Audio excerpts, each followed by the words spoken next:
인간은 홍수의 심판을 당한 후에도 전적으로 타락하고 전적으로 부패하고 전적으로 무능력하기 때문에 죄를 지을 수밖에 없고 세상이 무엇으로 가득 찰 수밖에 없어요? 그렇다면 생각해 보세요. 홍수의 심판을 소위 말해서 매를 한 대 맞았어요. 심판의 매를 맞았는데도 세상은 무엇으로 찰 수밖에 없었어요? 그러면 왜 이 보존의 언약을 맺으셨을까요? 살려주기 위해서라는 것이. 살려주기 위해서라는 것입니다. 세상에 죄가 세상에 죄가 가득 찰 때마다 하나님은 이 보존의 언약을 맺지 아니하셨다면 뭐 하실 수밖에 없어요? 심판을 하실 수밖에 없잖아요. 노아의 홍수의 심판의 매를 맞았습니다. 그러한데도 여전히 타락하고 부패하고 무능력하기 때문에 인간은 세상을 죄악으로 가득 채울 수밖에 없단 말이에요. 그런데 보존의 언약, 다시는 멸하지 않겠다라는 이 언약이 없으면 이 세상은 또다시 무엇이 반복될 수밖에 없는 거예요? 심판이 반복될 수밖에 없는 것이에요. 심판이 반복되다 보면은 인간은 벌써 망하고 말았을 것입니다. 그러하기 때문에 하나님께서 보존의 언약을 맺으신 것입니다. 하나님께서 이렇게 보존의 언약을 맺으신 이유는 우리 인간이 더 이상 실수하지 않고 더 이상 실패하지 않고 더 이상 죄를 짓지 않을 것이기 때문에 지은 것이 아니라 우리를 살리시고 우리를 구원하시고 하나님의 사랑과 은혜로 보존의 언약을 맺으신 것입니다. 이 놀라운 하나님의 보존의 언약의 사랑과 은혜는 오늘 우리에게도 계속되고 있다는 사실을 여러분들은 알고 계십니까? 여러분들 보세요. 오늘 지금 우리들이 뭐하고 있어요? 예배드리는 우리가 망하지 않고 이 세상에서 죽지 않고 살아남아 예배의 자리에 함께 있다는 것도 무엇 때문이냐 그러면은 하나님의 보존의 언약 때문이라는 것입니다. 보존의 언약 때문에. 그러면 이런 하나님의 사랑과 은혜의 보존의 언약을 언제 맺으셨냐 그러면은요. 언제 이 보존의 언약을 맺으셨냐 그러면은 창세기 8장 20절과 21절 말씀을 한번 보세요. 함께 읽어볼까요? 언제 맺으셨는가? 시작. 노아가 여호와께 제단을 쌓고 모든 정결한 짐승과 모든 정결한 새 중에서 제물을 취하여 번제로 제단을 드렸더니 여호와께서 그 향기를 받으시고 그 중심에 이르시되 내가 다시는 사람으로 말미암아 땅을 저주하지 아니하리라 라고 말합니다. 땅을 저주하지 않겠다라고 말씀합니다. 다시는 심판하지 않겠다라고 말씀합니다. 보존의 언약을 맺으신 것이죠. 그런데 언제 그랬냐 그러면은 노아가 번제로 제단을 쌓았을 때 그랬다라는 것입니다. 이것은 노아의 믿음으로 그렇게 되었다. 노아의 수고로, 노아의 열심으로 그렇게 되었다는 것이 아니겠죠. 성경은 참 예민한 것 같아요. 성경은 참 예민한 것 같아요. 오늘 이 8장에서 성경에서 처음 등장하는 말이 있는데 그것이 바로 번제라는 말입니다. 창세기 8장 20절에서 번제라는 말이 시작되어집니다. 노아가 열심으로, 노아가 이렇게 믿음으로 이렇게 멋진 일을 했기 때문에 보존의 언약을 맺으신 것이 아니라 무엇 때문에? 번제 때문이다. 그래서 이 성경에서는 그 번제를 향하여 향기라 이렇게 말씀하셨고 그 향기를 하나님께서 뭐 하셨다? 받으셨다라고 말합니다. 이전에 죄를 지음으로 하나님께서 무엇 하셨냐 그러면 추방하셨어요. 추방하셨어요. 그러나 이제 그것을 받으십니다.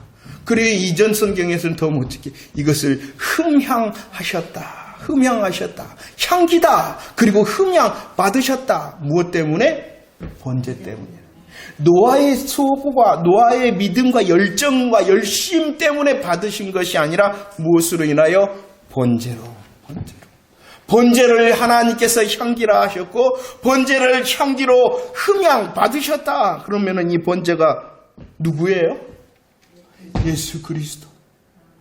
저와 여러분들을 위하여 번제물 되게 하신 예수 그리스도를 예표하는 것이에요. 곧 구약의 번제를 드렸다라는 것은 예수 그리스도의 은혜 안에, 예수 그리스도의 은혜 아래 있는 것이에요. 그러면 언제 하나님께서 보존의 언약을 맺으신 거냐? 그러면은 바로 예수 그리스도의 십자가 부활의 복음 안에서 맺으셨다라고 말씀하고 있는 것입니다. 아벨의 제사를 우리들은 배웠습니다. 그 아벨의 제사는 첫 양 그리고 기름진 것이었기 때문이 아니라 첫 양과 기름을 통하여 복음의 예배, 믿음의 예배였기 때문에 받으셨던 것처럼 이 노아의 번제도 예수 그리스도 안에 있는 복음의 믿음으로 하나님께 나아가자 그 예배를 받으시고 보존의 언약의 은혜로 다시 확인시켜 주신 것입니다. 보존의 은혜를 언제 맺으셨느냐? 우리를 살리시고 우리를 보존하시고 우리를 구원하시는 보존의 은혜는 여전히 예수 그리스도 안에 있을 때 예수 그리스도를 통하여 보존하시고 구원하신다라고 다시 말씀하시는 거예요. 노아의 이야기는 복음이 아니다 그랬습니다. 노아가 물론 번제를 드렸습니다. 하지만 그 노아의 드림의 모습을 통하여 복음을 말씀하십니다. 예수 그리스도 안에 있을 때에 보존받을 수 있다는 것이죠. 예수 그리스도 안에 있을 때에 보존의 사랑을 받을 수 있다라고 말씀하시는 것입니다. 왜 그러면 이렇게 하나님의 보존의 은혜가 필요한가를 9장에서 다시 말씀하십니다. 왜 이런 그리스도 안에 있는 보존의 은혜, 살리시는 사랑의 은혜가 필요하냐? 그 이유는 9장 21절 말씀입니다. 9장 21절 함께 읽어볼까요? 시작. 포도주를 마시고 취하여 그 장막 안에서 벌거벗었다. 누가 포도주를 마셨다는 것입니까? 노아가 마셨다는 것입니다. 그리고 그 노아가 포도주를 마셨을 뿐만 아니라 노아가 어떻게 되어졌다라고 말씀합니까? 벌거벗었다라고 말합니다. 이 노아는 어떠한 자냐? 성경적으로 보면 다시의 사람이에요. 첫 시작은 누구였냐 그러면은 아담이었잖아요. 그 아담의 후손들이 노아의 심판을 다 멸절당하고 이제 노아는 첫 다시의 시작의 사람이었어요. 첫 다시의 시작의 사람. 그는 몇 살을 살았냐 그러면은요, 성경에 보니까 950살을 살았어요. 950살. 이 950년의 모든 행적을 성경에서는 기록한 것이 아니라, 그러잖아요. 950년 여러분들 일기를 쓴다면은 몇 권이나 되겠어요? 와, 어마어마하잖아요. 그 모든 노아의 시간을 성경에 기록한 것이 아니라 특별함을 이야기할 때에 기록하였어요. 성경에서. 그런데 그 특별한 중에 무엇이 나와 있냐 그러면 노아가 포도주를 마셨대. 노아가 포도주를 맞고 벌거벗고 있었대라는 것을 기록하였으니 이것이 의미가 있다는 거예요? 없다는 거예요? 있다는. 그런데 그 노아가 뭐했다? 벌거벗었다.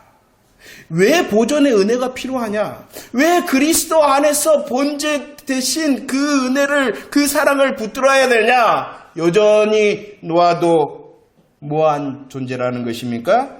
벌거벗은 존재라는 것입니다. 이 노아 이전에 누가 벌거벗었냐 그러면은 아담과 하와가 벌거벗었습니다.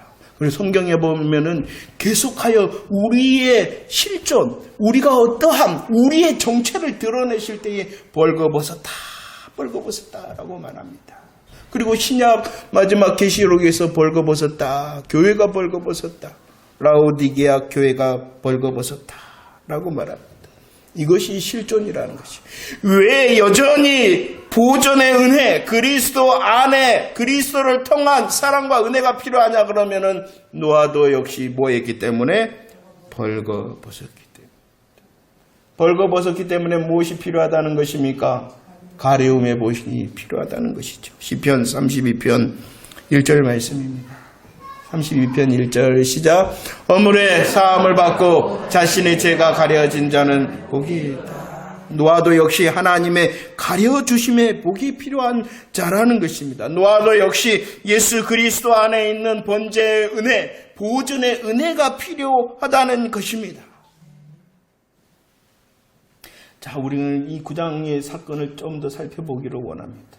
포도주를 마시고 벌거벗었을 때에 이것을 덮어준 이가 있었죠. 누가 덮어줬냐 그러면은 창세기 9장 23절 말씀을 봅시다. 9장 23절에 누가 이 벌거벗음을 덮어줬어요? 셈과 야벳이 덮어줬어요. 그리고 정신을 차리고 나서 이 일을 알게 된 노아가 어떻게 했냐 그러면은 9장 26절 말씀을 읽어보도록 하겠습니다. 시작. 또 이르되 셈의 하나님 여호와를 찬송하리로다. 하나님 여호와를 찬송하리로다 라고 말합니다. 9장 23절 노아가 벌거벗었을 때에 누가 덮어줬다고요? 셈과 야벳. 그런데 이 일을 알고 나서 노아는 야 셈 야벳 너희들 너무 잘했다 고맙다 라고 하지 아니하였다는 것을 기억해내야 됩니다. 누가 벌거벗음을 가려줬다고요? 셈과 야벳이. 그런데 이 일을 알게 된 노아는 야 셈 야벳 너무나도 고맙다 잘했다 라고 칭찬한 것이 아니라 노아는 뭐 했다고요? 여호와 하나님을 찬송했다 찬양했다는 것입니다. 그리고 더 분명히 보십시오. 셈과 야벳의 하나님을 내가 찬송한다 라고 고백한 것이 아니라 누구의 하나님을? 셈의 하나님 여호와를 찬송한다. 아니 셈만 했어요? 같이 했잖아요. 같이. 셈과 야벳을 칭찬하지 아니했습니다. 셈과 야벳의 하나님이 아니라 셈의 하나님 여호와를 찬송했다는 것입니다. 이것은 무엇이냐? 이 노아는 이 일을 통하여 복음을 보았다는 것이에요. 복음을 보았다는 것이에요. 그리고 셈의 줄기로 오실 여자의 후손 대신 예수 그리스도를 바라보고 보존의 언약 안에 자신이 여전히 있다는 그 사실을 바라보고 셈의 하나님 여호와를 찬송했다라고 말하는 것이에요. 자기가 당한 일을 보고 복음을 보았다는 것이에요. 그 복음을 보니까 셈과 야벳이 문제가 아니라 그들을 칭찬한 것이 아니라 셈과 야벳의 하나님 여호와가 아니라 셈의 하나님 여호와 셈을 통하여 여자의 후손 대신 예수 그리스도를 통하여 나의 부끄러움이 가려진다 라는 복음을 찬송하였다는 것입니다. 이 복음의 찬송과 함께 또 다른 것이 있는데 복음의 저주가 있다는 것이에요. 복음의 저주. 9장 25절 말씀을 한번 보십시오. 9장 25절 시작. 이에 이르되 가나안은 저주를 받아 그의 형제의 종들의 종이 되기를 원한다. 복음의 저주가 있습니다. 복음의 저주. 누구를 저주합니까? 노아가? 누가 술 취해갖고 벌거벗었어요? 자기가 그랬잖아요. 실수는 자기가 해놓고 저주는 누구에게 합니까? 가나안에게 합니다. 가나안에게. 이 가나안이 누구냐 그러면은 함의 아들이에요. 함의 아들. 그럼 함이 어떤 역할을 했냐 그러면은 벌거벗었다. 아버지가 술 취해갖고 깨댕이를 벗고 있다라고 알렸던 사람이 누구냐 그러면은 함. 그리고 그 함의 아들이 누구냐 그러면은 가나안. 그 가나안을 노아가 어떻게 했어요? 저주했죠. 이 관계를 잘 보세요. 왜 아무런 상관도 없는 것 같은 가나안을 저주하냐는 것이. 노아가 실수했잖아요. 자기가 벌거벗었잖아요. 그런데 이 벌거벗었던 노아는 가나안을 저주합니다. 창세기 3장 11절 말씀에 보면 하나님께서 물으셨죠. 야 아담아, 누가 너의 벗었음을 내게 알렸느냐? 너의 벗었음을 내게 누가 알렸어요? 그 역할을 누가 했냐 그러면은 뱀이 했죠. 사단 마귀가 했죠. 알린 자는 누구라고요? 사단 마귀가 했어요. 벗었음을 알린 자가 누구라고요? 사단 마귀가 했어요. 그러죠? 그것이 바로 9장의 복음의 저주의 내용이라는 것입니다. 9장 22절. 이 함이 누구라고요? 사단 마귀의 역할을 한 사람이잖아요. 이해가 되십니까? 잘 이해를 하셔야 돼요. 그냥 기록된 게 아니에요. 왜 이렇게 자주 설명을 하느냐. 자, 보세요. 함이 알렸어요. 그러면은 가나안은 함의 후손 자손이 되는 거예요. 함이 누구냐? 사단 마귀의 역할을 하였고. 그러면은 가나안이 영적 흐름을 보면은 누구냐? 그러면 뱀의 후손에게 속한 자이기 때문에, 벗었음을 알린 뱀의 후손에 속한 자이기 때문에 노아가 뭐 했어요? 저주였어요.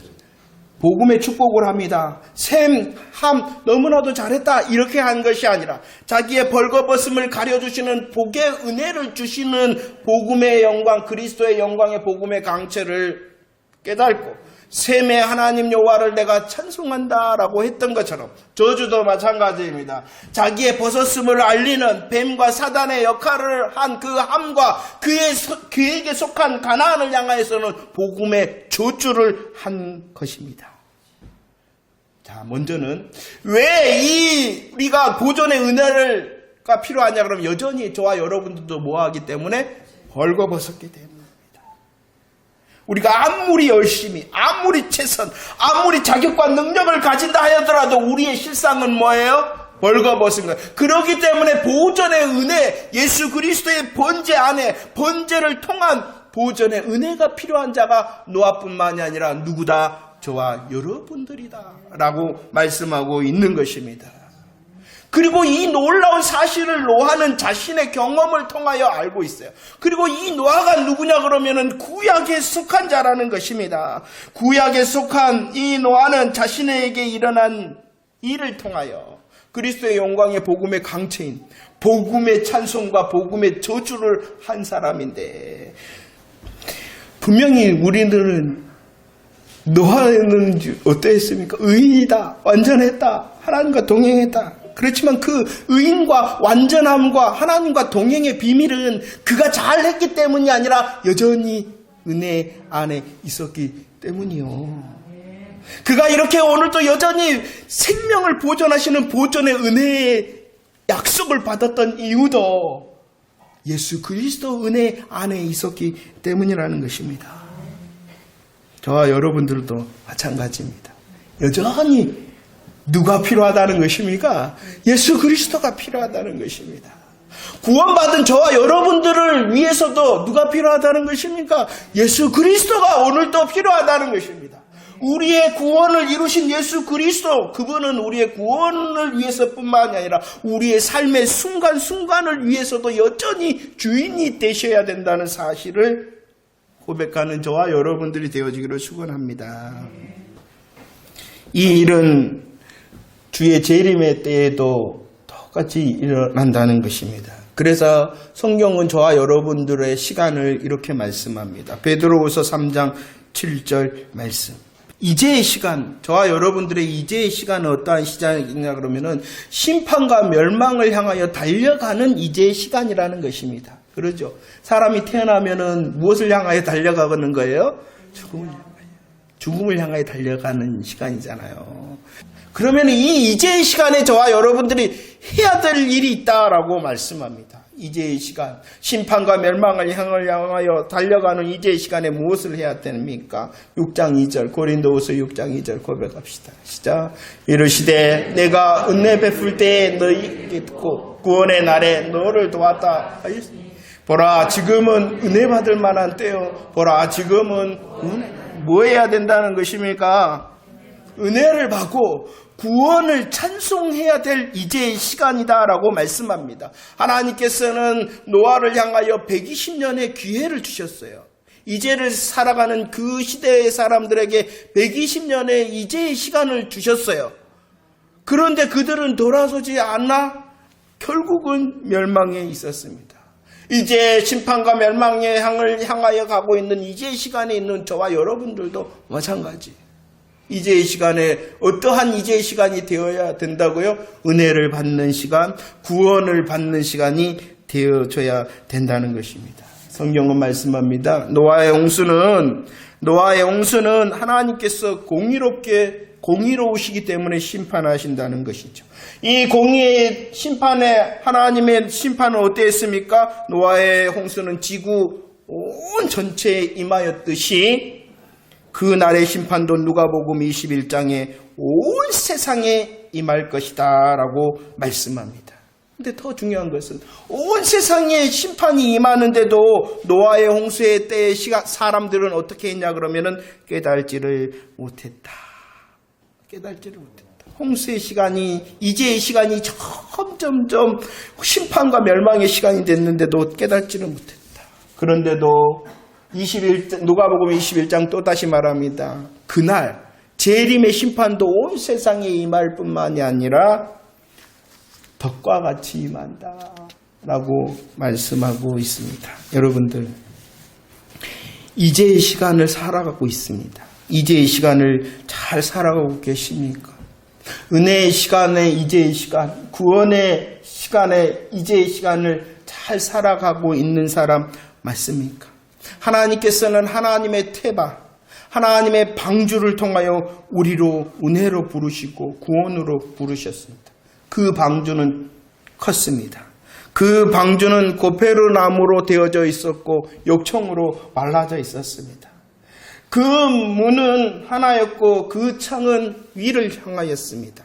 견고한 하나님의 태바였습니다. 예수 그리스도 안에 있습니까? 크신 예수 그리스도 안에 계십니까? 십자가의 예수 그리스도, 저와 여러분들을 위하여 피와 살을 다 내주신 예수 그리스도 안에 계십니까?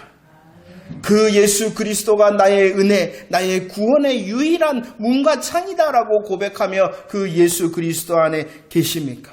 하나님의 태바일 뿐만이 아니라 하나님의 보전의 언약 안에 오직 십자가를 통하여 나를 보존하시고 나의 생명을 누리게 하신다라는 그 하나님의 보존의 언약 안에 있는 자 맞습니까?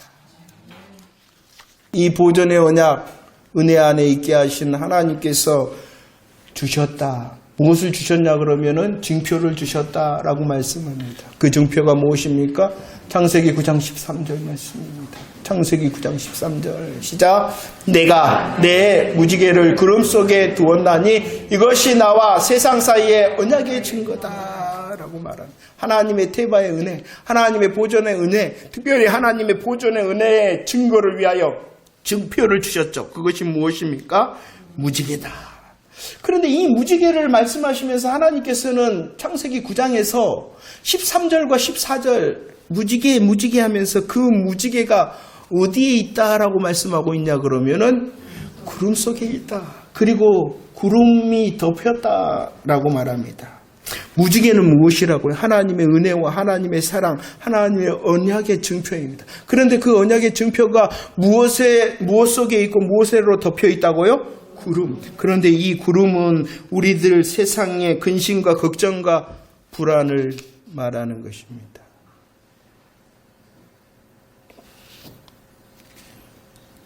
우리의 삶의 먹장 구름을 말하는 것입니다. 그리할지라도 여러분들은 무지개를 통한 하나님의 태바의 은혜와 하나님의 보존의 은혜를 붙들 수 있는 자 맞냐고 질문하시는 것입니다. 하나님께서는 여전히 태바의 은혜로, 하나님께서는 보존의 은혜로 역사하시고 구원하시고 은혜를 베푸시는데 우리의 잠깐의 근심과 걱정과 불안으로 은혜와 사랑 다 던져버리고 아무것도 없는 것처럼 살아가고 있지는 아니하냐라고 질문하시는 것입니다. 어찌 우리의 삶 가운데 먹장구름이 몰려오지 않을 수가 있단 말입니까? 그러나 그럴수록 우리들은 무지개를 바라봐야 됩니다. 보존의 언약과 번제의 은혜, 가려줌의 복을 우리는 더 잘 기억하고 더 잘 알고 더 잘 무장하고 더 잘 전하고 더 잘 열매 맺을 수 있는 자가 되어지기를 축원합니다. 왜냐 그럼 우리가 누구냐? 베드로후서 3장 11절 12절 우리가 누구냐? 우리가 누구냐? 새 사람의 사람이라는 것이에요. 새 사람의 사람. 새 하늘과 새 땅을 바라보는 예수 그리스도의 태바, 예수 그리스도의 보존의 은혜 가운데 있는 하늘과 땅의 새 하늘과 새 하늘 땅의 사람이라는 것이에요. 그러니까 더 마땅함이 무엇이냐? 어떤 것이 마땅합니까? 먹장구름이 구름 속이 우리의 삶을 들었더라도 무지개를 더 바라봄을 통하여 하나님의 태바의 은혜를 찬양하고 하나님의 보존의 은혜를 세상에 전할 수 있는 복음의 통로 저와 여러분들이 되어지기를 축원합니다.